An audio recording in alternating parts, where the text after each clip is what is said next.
Brava Executive Search e Aliá Mentoring apresentam Café com Sal.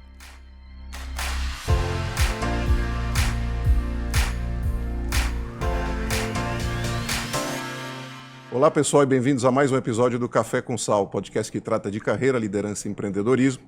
Você nos encontra no Spotify e no YouTube exclusivamente. Hoje eu tenho uma convidada especial que é a Ale Blanco, ela é jornalista e executiva que trabalha com mais de 30 anos com comunicação e marketing digital. Ela tem passagem pelo Yahoo, onde foi Country Manager, editora Abril e editora Globo. Foi eleita pela Bloomberg Linha como uma das mulheres de impacto na América Latina em 2022. Além disso, ela tem uma história muito bacana com gastronomia, criadora do blog Comidinhas, que resultou num livro O Melhor do Comidinhas, e a gente vai falar também sobre isso aqui. Bem-vinda, Ale, é um prazer ter você aqui no Café com Sal. Obrigada pelo convite, Imagina, adorei. Obrigado a você, a gente que está feliz, imagina.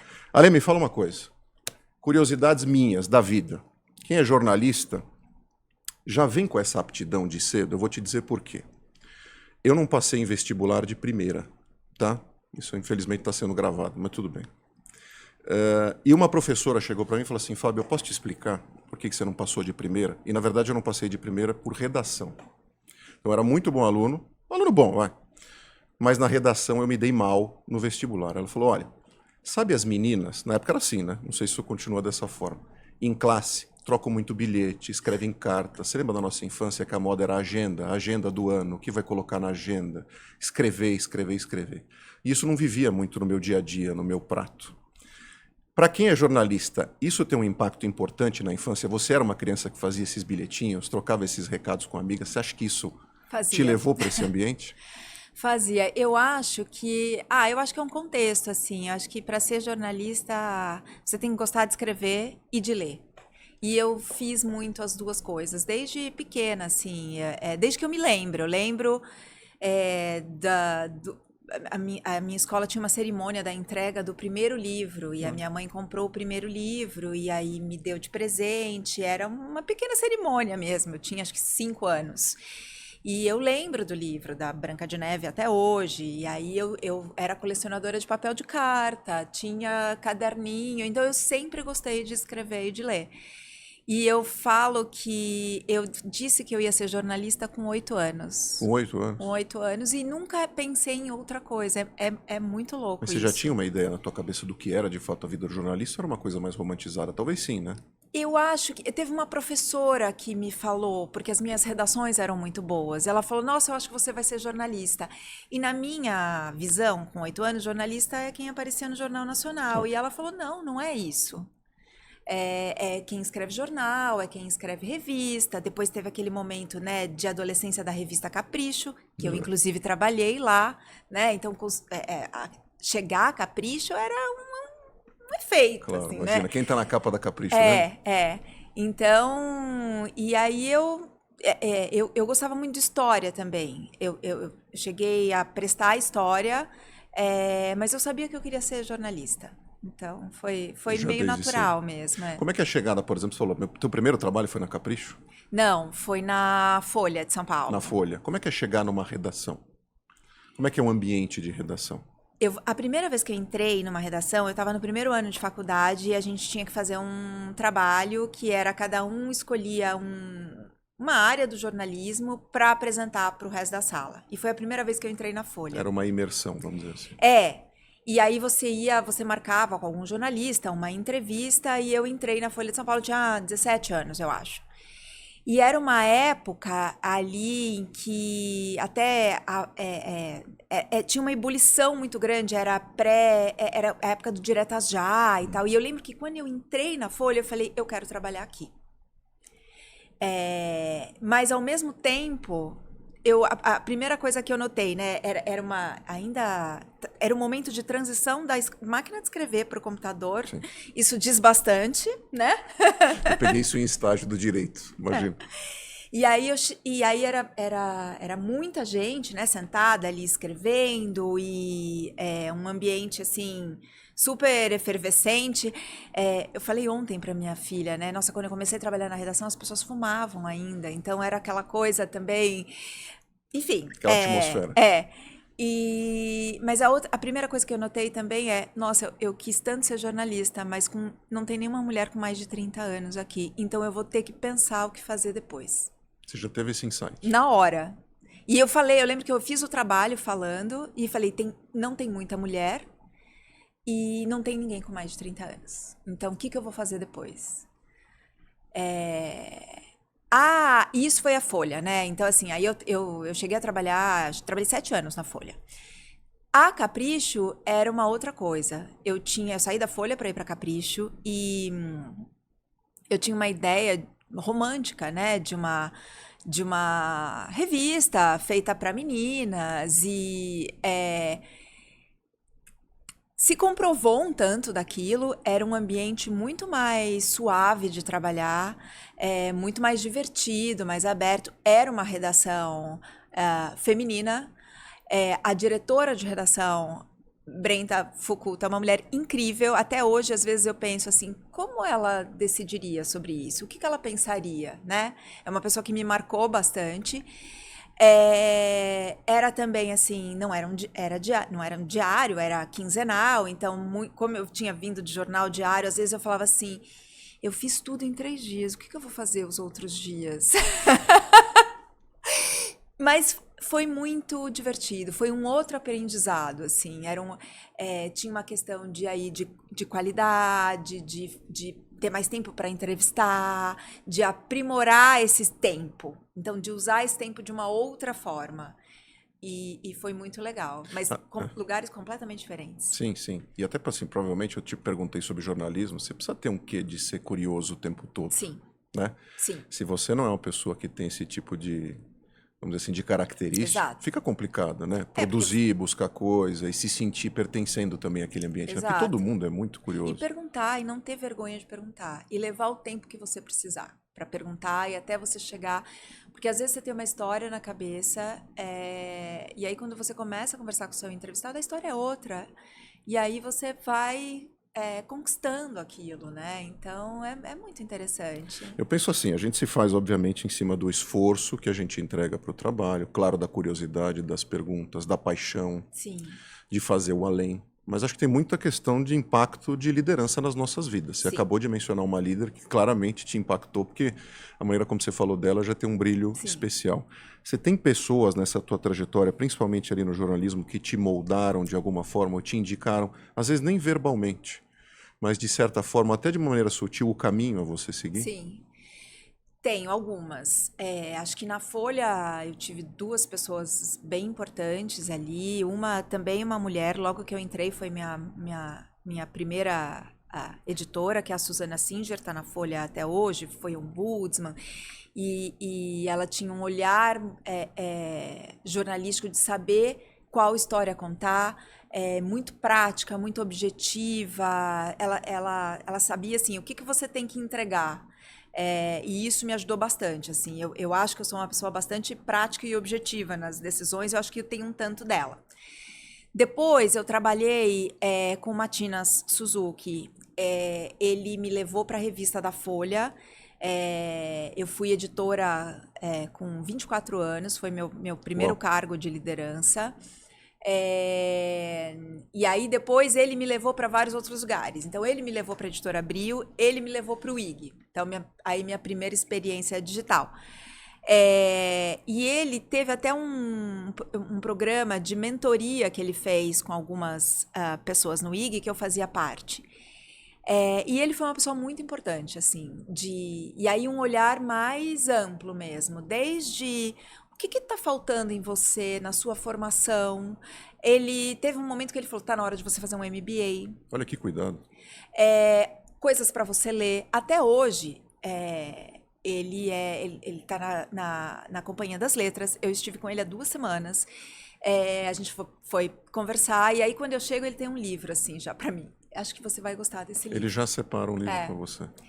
E então, filmes. Então, assim, foi uma pessoa que, para minha formação cultural até, e a minha formação como profissional, foi uma pessoa muito importante.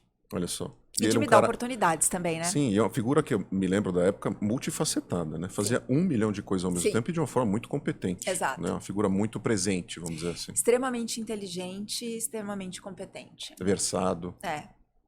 Fala uma coisa, você viveu, a gente falou muito ali do ambiente de redação, mídia impressa, né? Que era essa época, etc.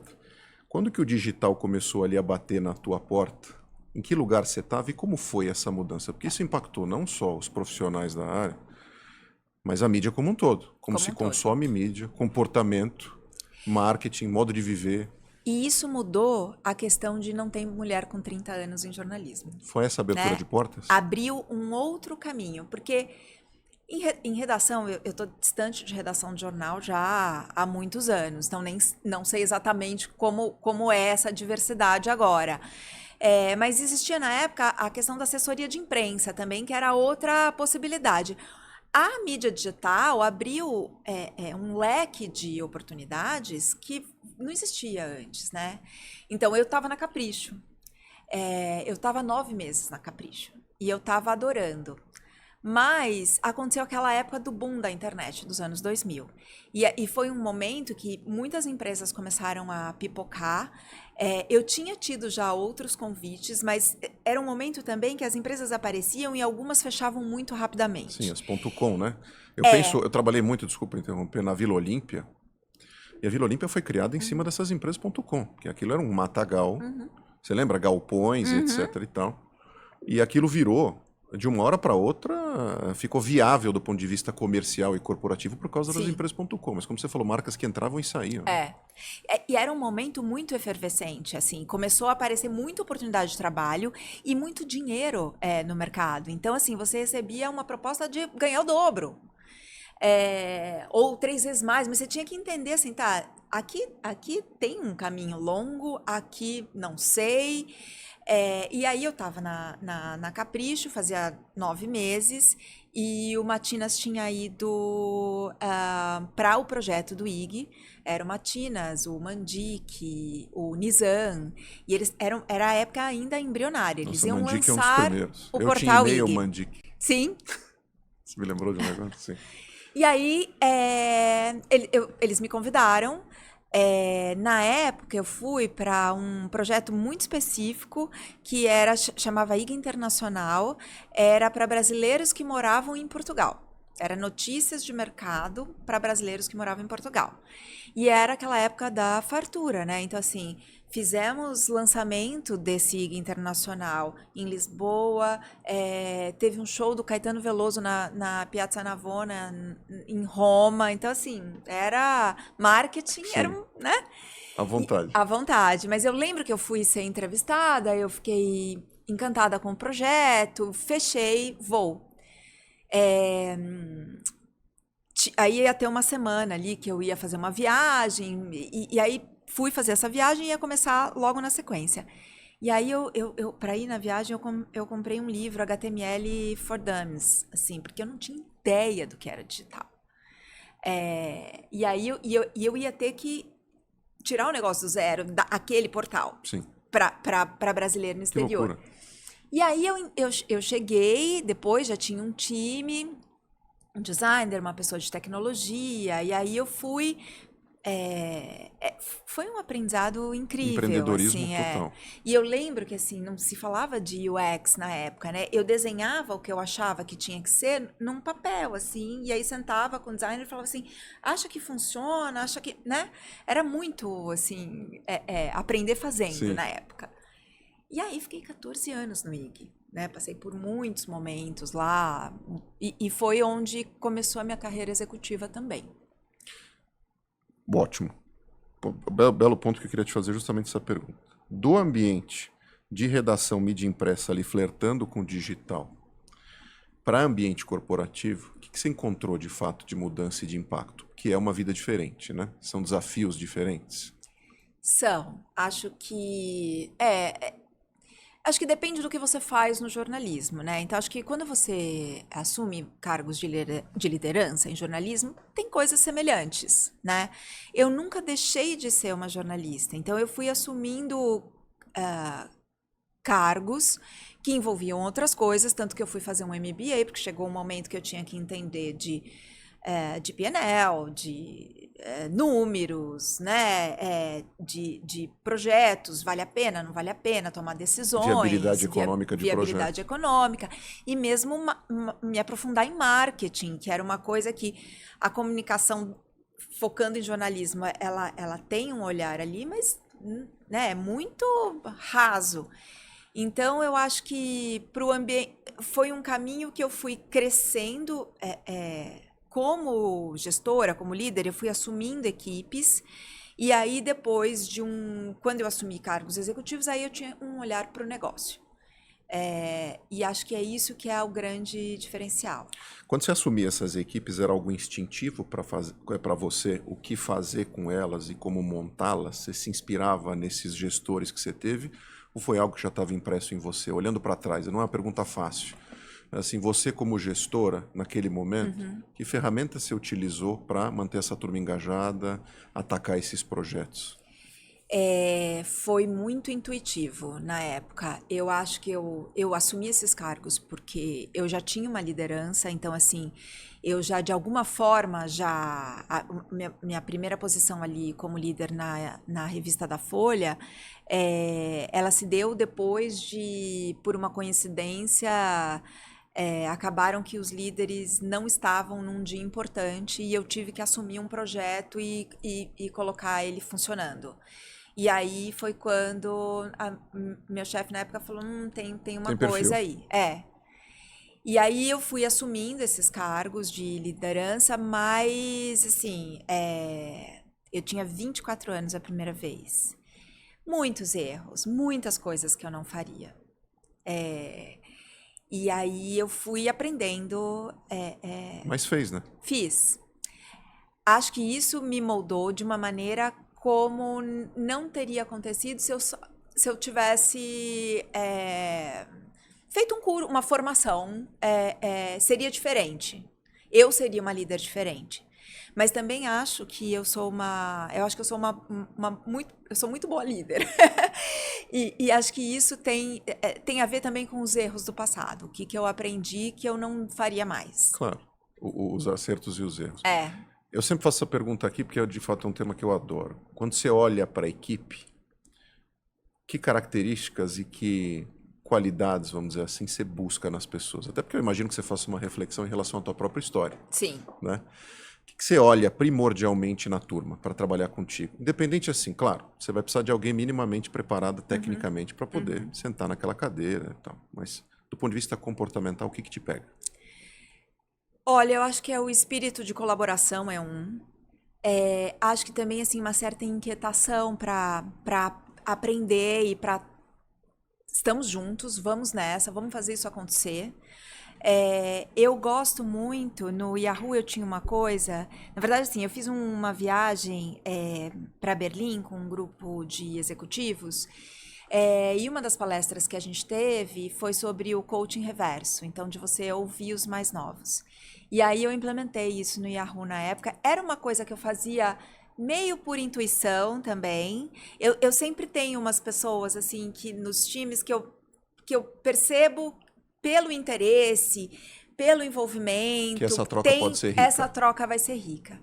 Mas aí no Yahoo eu criei uma coisa realmente mais formalizada, assim. A gente tinha conversas, a gente tinha reuniões, a gente decidia um projeto e implementava e vamos ver o que vai acontecer.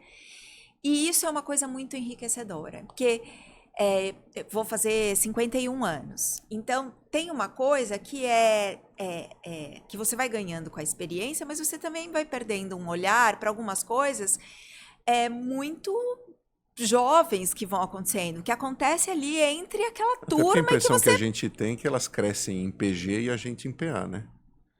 Então, você não tem uma hora que você não consegue também acompanhar. Que é um pouco do pânico que dá um pouco com o filho, né? De você não ser viável do ponto de vista do diálogo com essa figura. Né?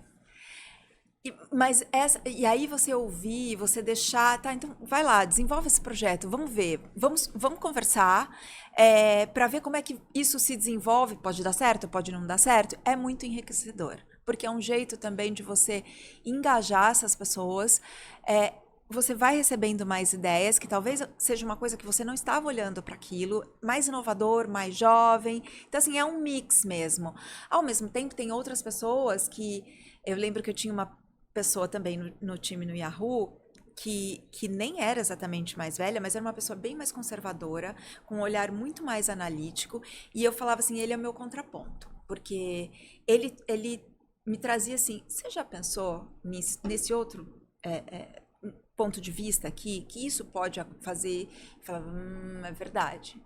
Então, uma coisa que eu fui aprendendo nesse meu tempo de liderança é o ouvir e mudar de ideia. E isso é engraçado, porque lá, quando eu fui super jovem, líder na revista da Folha, eu lembro de um episódio específico, a gente fechava muitas edições de madrugada. E era uma coisa que, assim, sempre me incomodou muito segurar pessoas até de madrugada. E às vezes a pessoa já terminou e ela tá ali só esperando se vai ter uma coisa para checar ou não. E uma vez uma repórter, eu falei, vai para tua casa, não precisa ficar esperando. Se precisar, eu te ligo. E efetivamente precisou tirar uma dúvida com ela e eu tive que ligar para ela de madrugada. E ela ficou muito indignada. No dia seguinte, ela chegou na minha chefe e falou, ela é insegura para essa posição. Ela me liberou e depois ela teve que me ligar. E eu lembro que a minha chefe falou para ela, você já pensou que ela podia ter te deixado ficar aqui de pé, dormindo na cadeira?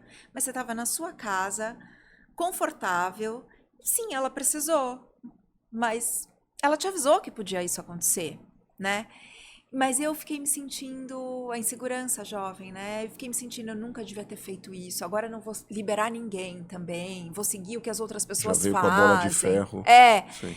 E é uma bobagem. E você demonstrar que você muda de ideia, que você estava errada, não é um problema, né? Não precisa morrer com as suas convicções debaixo do braço. Não, tá tudo bem, assim, mas isso leva um tempo para eu entender que podia acontecer. Sim. Como é que a rua aconteceu na tua vida? Como você foi parar lá? Eu tive um longo namoro com o Yahoo. Porque eu fiquei 14 anos no IG, e no IG eu trabalhei com o André Isaí.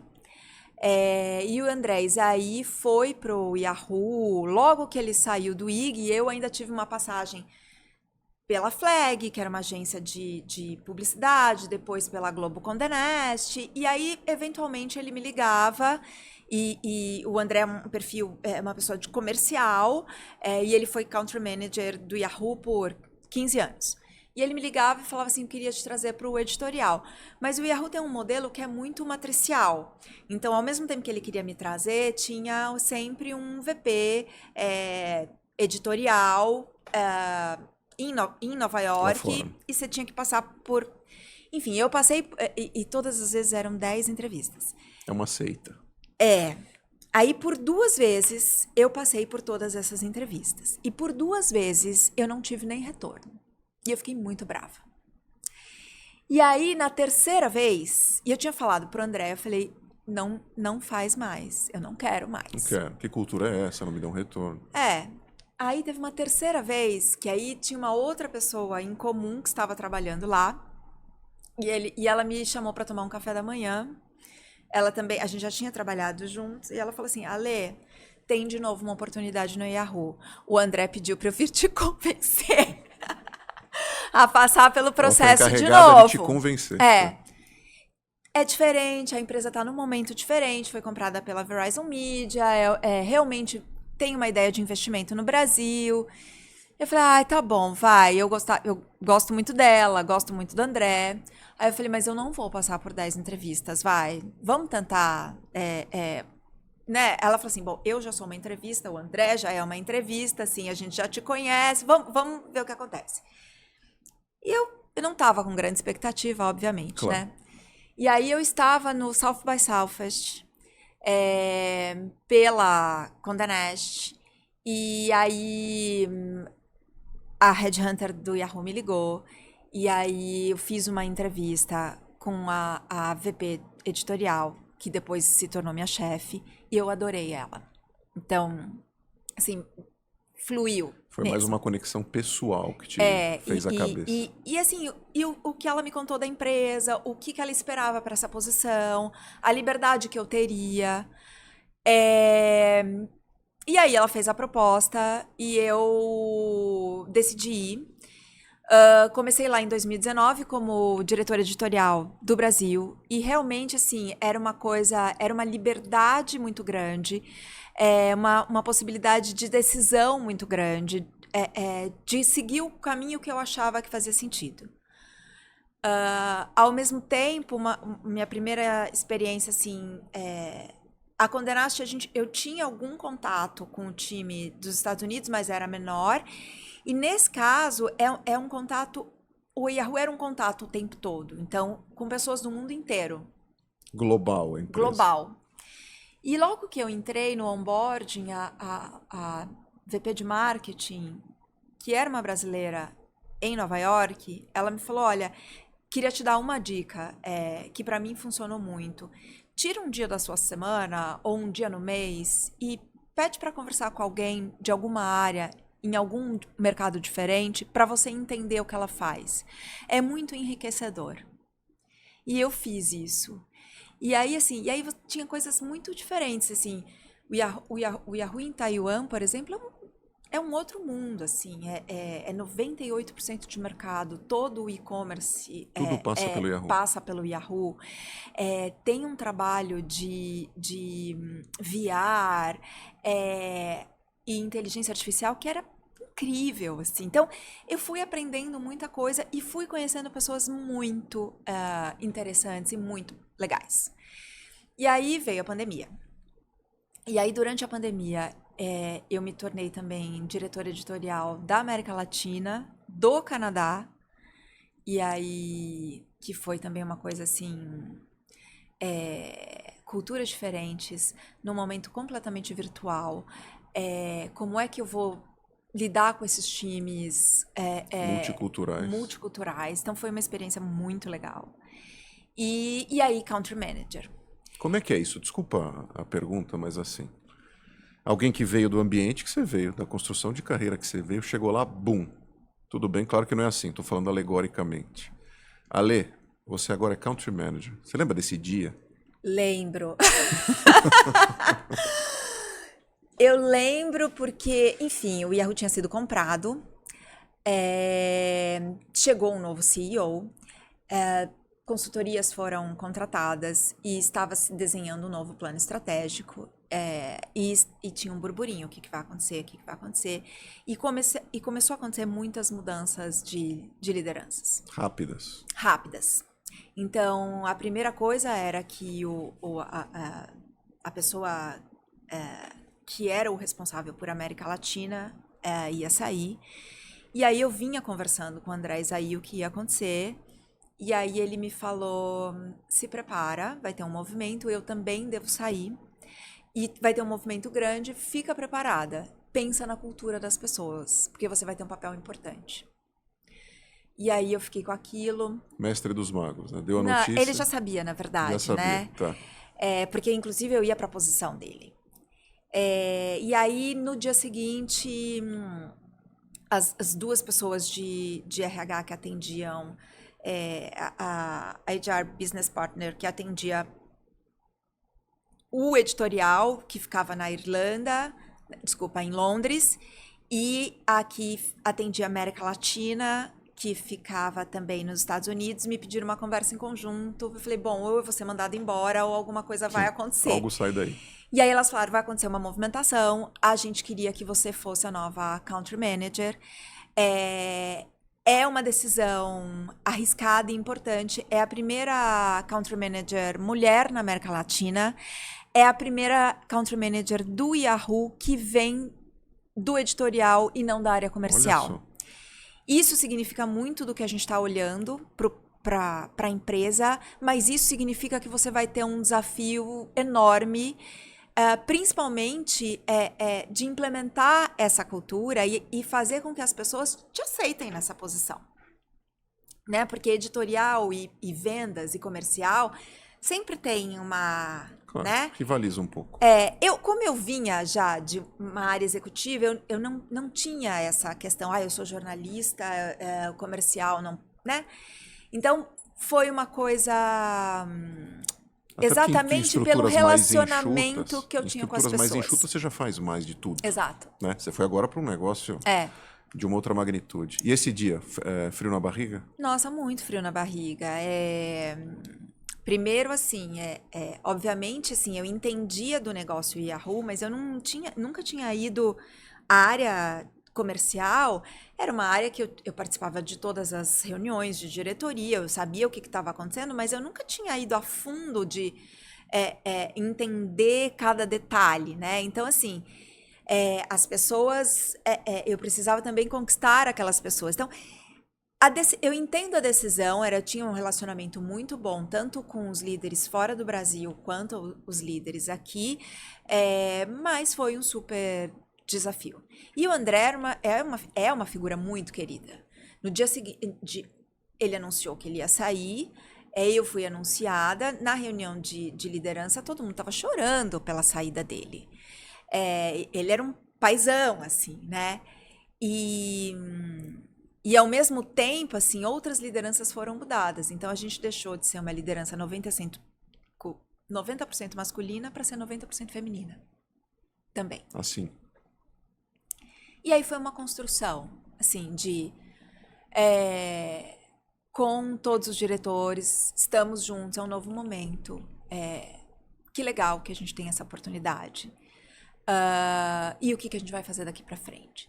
Tinha um outro olhar da empresa também que sempre tinha sido muito focado em trazer receita e que mudou muito para rentabilidade e lucratividade. Então, assim, foi um shift completo mesmo. E foi muito legal, porque a gente fechou 2022 com o melhor resultado operacional da história do Yahoo. Então, assim, a gente se deu as mãos ali mesmo e foi. E para mim, um aprendizado enorme. Deixa eu te perguntar, qual foi o maior aprendizado disso tudo? Vou dizer uma coisa que eu até falei para uma pessoa ontem, que não é fácil de... Bom, depois de um ano disso tudo e com o melhor resultado, o Yahoo Global decidiu fechar o Yahoo no Brasil. Fez parte de uma decisão global de focar em países de língua inglesa com maior rentabilidade. Então, fechou América Latina, fechou Brasil, Itália e Espanha, no momento em que a gente estava no melhor resultado. E então, assim, para mim foi um choque. Eu perdi o chão mesmo, por mais que a primeira frase falada para mim foi: eu queria te dizer que não tem a ver com performance. Mas não adianta, né? Eu encontrei um antigo chefe meu e falou assim: parece que você foi punida pelo seu sucesso. E eu tava muito com essa sensação mesmo. E acho que esse foi meu maior aprendizado, assim, de que às vezes você acha que você está naquele caminho fazendo tudo certo, mas você está num ambiente corporativo e as coisas podem mudar, o mercado muda, as decisões dos investidores mudam. Números, bottom line, estratégia. E você tem que olhar e, assim, eu tenho certeza que eu fiz o melhor que eu podia, eu aproveitei, foi uma empresa incrível de trabalhar, eu aprendi muito, eu conheci pessoas incríveis, eu saí uma outra pessoa, abriu outras oportunidades de negócio também para mim, mas foi um momento de mudança e você tem que se adaptar a essa mudança. Então, acho que esse foi o maior aprendizado. Pô, ó, aqui no Café com Sol, não me pergunta por quê, acho que eu vou tratar isso em terapia em algum momento, mas em algum momento a gente resvala em gastronomia. Não me pergunta por quê, sempre cai nesse papo e a gente adora. Conta da tua história com gastronomia, porque eu acho um ângulo teu espetacular e me fascina. Como é que isso começou? Olha, eu estava no IG e era aquele momento que estavam surgindo os blogs. E o IG ia lançar uma ferramenta de blogs. Eu estava de férias na Itália, em Positano. E aí eu liguei para a redação um dia e falei: aí, como é que estão as coisas? Tá? A ferramenta de blogs está pronta. Quer testar? E você devia estar comendo bem mal lá, né? Eu Passando falei: maus quero testar. bocados. E naquele dia eu tinha ido num um alimentar e comer um sanduíche de uma mussarela de búfala local e tomate. Tudo fresco. Só.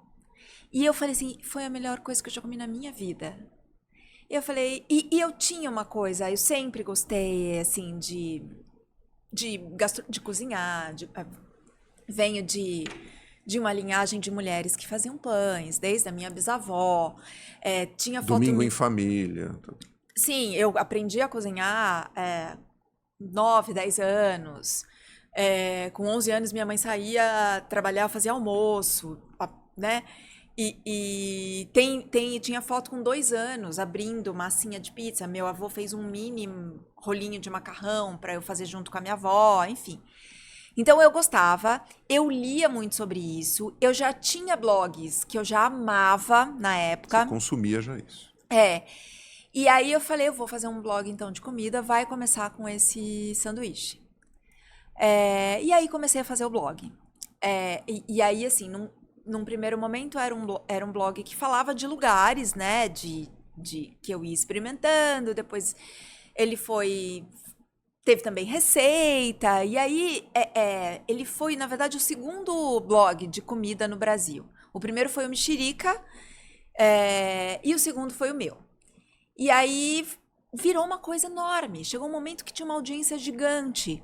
Eu lembro que teve uma vez também que eu fui de novo para a Itália numa viagem de férias para Toscana e fiquei num lugar que era uma casa que você alugava e eles te davam a solução completa. E aí eu falei muito sobre a casa. E aí uma vez o cara ligou e falou assim: eu não paro de receber que você fez? Por que brasileiro não param de agora, ligar aqui? que legal. E aí isso aconteceu, assim, né? Aí 2 coisas aconteceram em paralelo. O Marcelo Duarte me procurou e falou: vamos transformar o seu blog num livro? Vamos achar um viés. Que a gente vai falar? Você fala muito de lugares e são dicas de lugares que as pessoas nem conhecem tanto. Vamos falar dos lugares escondidos. E aí foi esse o projeto. Esse foi o nicho, então. Lugares escondidos, pro venha livro. descobrir. Hoje, assim, está bastante datado. Esses lugares foram muito descobertos depois, Claro. né? Mas foi muito legal fazer o livro. E, ao mesmo tempo, eu fui convidada para fazer um teste na Fox, que ia lançar o Fox Bem Simples no Brasil, e eles estavam procurando pessoas para fazer programas. E aí era um programa de culinária mesmo. A ideia eram várias mulheres como amigas na cozinha, fazendo receitas. E aí eu passei no teste. Eu tinha feito um curso de chefe de cozinha na Vilma Covese, então, enfim, já tinha um conhecimento mais técnico e tá bom, vamos lá. Fui gravar na Argentina. E foi demais, assim. Quase tirar férias com amigas, que as pessoas que faziam parte do programa se tornaram minhas amigas Claro, mesmo. identidade total. Numa imersão completa em Buenos Aires, ficava um mês lá gravando. Então ficava no estúdio de 7 da manhã às 7 da noite, e à noite a gente ia conhecer restaurantes. Não, e teu repertório ele cresce exponencialmente, porque você convive com essas pessoas. Sim. Né? Todo mundo aprende com todo mundo, vai Exato. elevando o nível do negócio. Eu era a mais amadora naquele time. Elas eram realmente cozinheiras. A Carole Crema, Sim, né? claro. A Marina Hernandes, enfim, eram Nomes fortes da área. E aprendi muito com elas. E foi um projeto muito assim também de se ajudar, de trocar informações. Acho que de um frescor legal, porque Sim. gente que vem de outros lugares. Sim. Né? A gente vê nessa esteira corporativa, você fica numa bolha em algum momento. Né? E acho que esse mundo te dá inputs muito legais de gente que tem uma vida completamente diferente. Eu acho que isso é bacana. Foi muito legal. Oxigena. E aí, quando tudo isso aconteceu ao mesmo tempo, esse mundo dos influenciadores estava começando, né? E aí eu comecei a receber convites de ter encontros com influenciadores de vários lugares do mundo para conhecer um lugar específico na França, na Bélgica. E aí, assim, me deu a oportunidade de conhecer muita coisa sobre isso. Eu também comecei a escrever para Vogue, né? Então eu me tornei a colunista de gastronomia da Vogue e fui por 15 anos. E culminou abrindo um restaurante, um micro restaurante, café. Conta. Eu trabalhava na Flag, E a Flag ia mudar para um novo espaço ali no edifício Corujas, na Vila Madalena. E eles queriam ter... E a ideia desse espaço já era um conceito de home office, ia quem queria, então eles queriam tornar o espaço um lugar que as pessoas desejassem ir. Então tinha desde muitas festas até muitos momentos educacionais com foco em inovação. Encontros. E eles queriam ter, na época a ideia era um café. E aí o Martini, que é o criador ali, o dono da Flag, um dia me chamou para almoçar e falou assim, não, o espaço vai ser isso. E a gente quer ter um café. Uma coisa assim, que tem uns sanduíches bacanas. E eu já fazia pão de fermentação natural na época. Que tem assim um olhar nosso. Eu queria tanto alguém que fosse assim, muito nosso, sabe? Você tem alguma ideia? É óbvio que ele esperava que eu falasse isso. Eu falei, sim, eu. É isso, Ale. Então, assim, mas você vai fazer as duas coisas ao mesmo tempo. Você continua nossa diretora de conteúdo e você vai abrir esse espaço. O espaço é teu, você vai fazer o que você quiser, me diz o que você precisa de estrutura, mas você precisa atender também o que a gente precisa. Então, a gente vai ter uns caterings das reuniões, eu quero fazer uns almoços, e a gente vai fazer umas festas. Você topa? Topo. E aí, cheguei em casa... meu marido também é jornalista, mas ele estava num momento assim, eu quero mudar de vida, quero fazer outra coisa, quero pensar outra coisa. Ele é muito empreendedor, ele sempre quer empreender. Vamos, vou pedir demissão, vamos tocar. E foi assim, foi muito... aí... montamos um business plan ali, assim, o que a gente vai começar? Começamos com uma ideia muito pequena que no primeiro dia, assim, a ideia era quando o espaço abrisse, a gente ia operar. Mas a Flag resolveu fazer uma festa de final de ano e falou assim, você não quer fazer o buffet? Quero. Vão ser umas 300 pessoas. Tipo assim, atira a flecha e pinta o alvo depois. Tá. Foram 800 pessoas. Meu Deus. Pânico. E assim, eu não tinha equipe, eu não tinha lugar. E aí, assim, aluguei lugar, chamei pessoas que eu conhecia, a gente fez o primeiro evento, a gente chegou em casa à noite e falou assim, que foi isso? Como é que a gente conseguiu? E aí foi, assim, e aí aconteceu, e foi uma experiência em que era, ao mesmo tempo que era enlouquecedora, porque eu continuava com um trabalho corporativo, atendendo marcas, definindo estratégia, mas eu passava a noite, assim, de madrugada, eu colocava despertador, porque o pão de fermentação natural leva 30 horas para fazer. Nem me fala. Aliás, quando você puder, me ajuda com isso, que o meu terror na pandemia foi que o meu Levan foi o pior pet que eu já tive. Jura? Não. Você tem que cuidar dele com carinho. Não, eu cuido, mas assim, eu não sei o que acontece, acho que é pessoal. Meu Levan não cresce, não vai, não vem, não funciona, o pão não cresce, ele fica lindo, mas fica flat. Tá. Então, assim, isso é um problema na minha vida. Tem muitas variáveis, assim, mesmo. Vou te indicar um livro para você comprar, que, assim, o passo a passo dele é o melhor que existe e Porque que é o eu que fiquei funcionou para confuso mim. no meu treinamento. Em alguns momentos eu não sabia exatamente se eu estava fazendo a coisa certa ou não. Mas, enfim, você me explica um dia. Mas aí eu colocava despertador para fazer as dobras do pão, comprei o forno enfim, então tinha tudo isso. E tinha um time ali, meu marido tocando, as receitas eram minhas, eu tinha treinado as pessoas. Alguns momentos ficava na cozinha. Então, assim, foi muito... E isso, assim, aconteceu por 2 anos. Aí, depois de 2 anos, o lugar começou a mudar a proposta, ia sair também ali do prédio, e aí no prédio novo não tinha a mesma proposta, porque a gente começou a atender não só o Grupo Flag, mas todas as empresas do prédio e da região. Então as pessoas vinham almoçar. A porta era dentro, era quase um speakeasy, assim, né? Sim. E aí a gente começou a fazer almoço para 60 pessoas. E assim, começou a virar assim, essa estrutura não dá mais para aquilo que está acontecendo. E aí, quando o pessoal da Flag falou, olha, a gente vai sair do prédio, o que vocês querem fazer? E aí a gente falou, olha, acho que é o momento de parar e rever. E aí a gente começou a conversar com o pessoal das Arvos, que era a dona do prédio, porque eles iam abrir outros 2 prédios na Vila Madalena, e eles fizeram uma proposta de a gente ter espaços semelhantes nesses 2 prédios. Até porque essa ideia de vocês combina completamente com o conceito deles. Né? Super. E aí a gente começou a olhar e falar, tá, a gente vai ter que então, assim, ter uma cozinha de produção em outro lugar, essa equipe, a gente começou a montar a logística disso. E a gente estava nessa conversa quando veio... eu estava trabalhando na Condé Nast, na época, quando veio a proposta do Yahoo. E aí, ao mesmo tempo, eu ainda fui... Assim, a ideia era, eu ia ficar como uma consultora, meu marido ia tocar, só que veio a pandemia.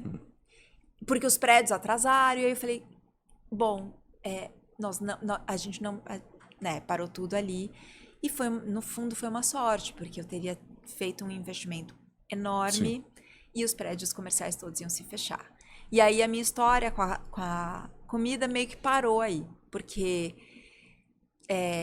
a gente, enfim, não abriu os lugares, eu já estava no Yahoo, não estava mais escrevendo sobre comida, e ela, assim, ela vai e volta. Agora tem uma outra história aí que... Uma possibilidade de uma sociedade que eu tô conversando, que para retomar de uma outra maneira, vamos ver se vai dar certo. Sabe o que é legal? Você vai pegando você tem muito repertório, né? Para quem olha de fora. E repertório tem a ver, claro, com vivências, né? Então você obviamente está sempre aberta a esse tipo de coisa. Então isso é muito bom. Então ao mesmo tempo que você abre um envelope, você fecha o outro. Não vou dizer com toda a tranquilidade no mundo, mas me parece que você dorme, né?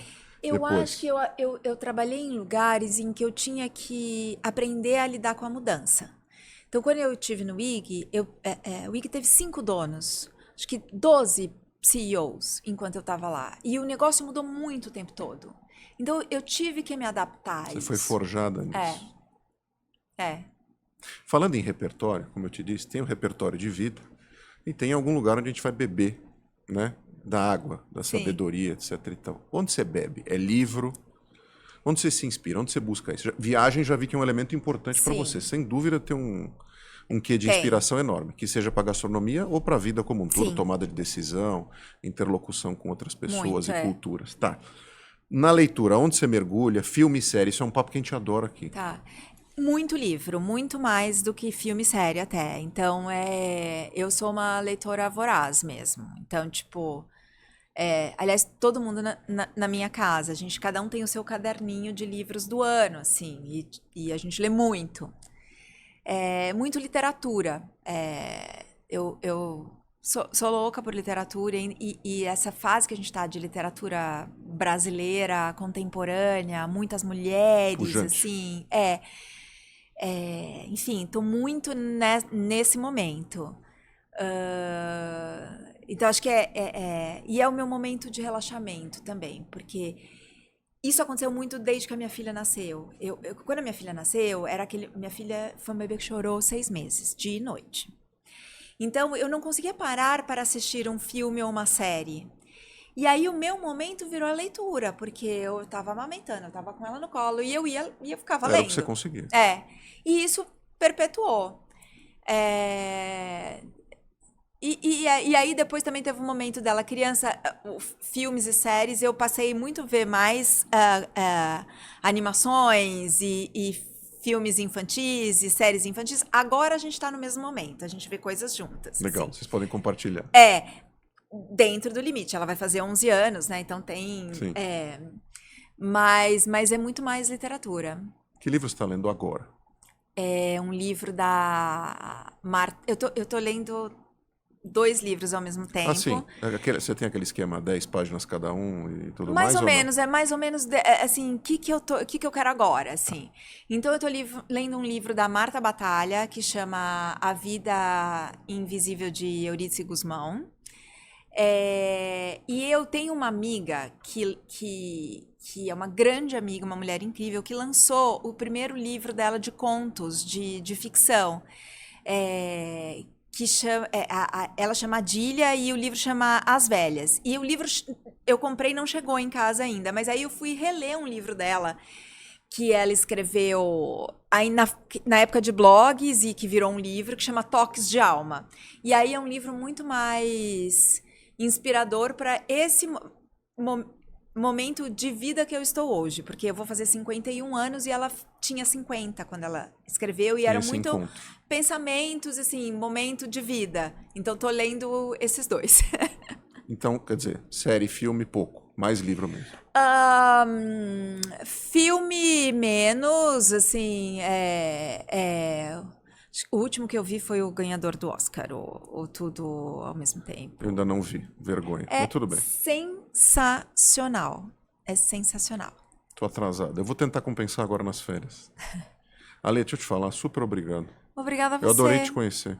Foi um presente pra gente mesmo. Ai, que bom, porque, assim, como obrigada. Você tem não é uma história tão recheada, tão bacana, com tantos ângulos, que eu tenho certeza que todo mundo vai gostar. Eu adorei, assim. Que bom, também adorei. Passou. Eu falo muito, né? Não, ainda Vou bem, graças a Deus, né? Que bom. Não, e sabe o que é legal saber ouvir? Eu adoro. Aprendi também, que eu sou falastrão.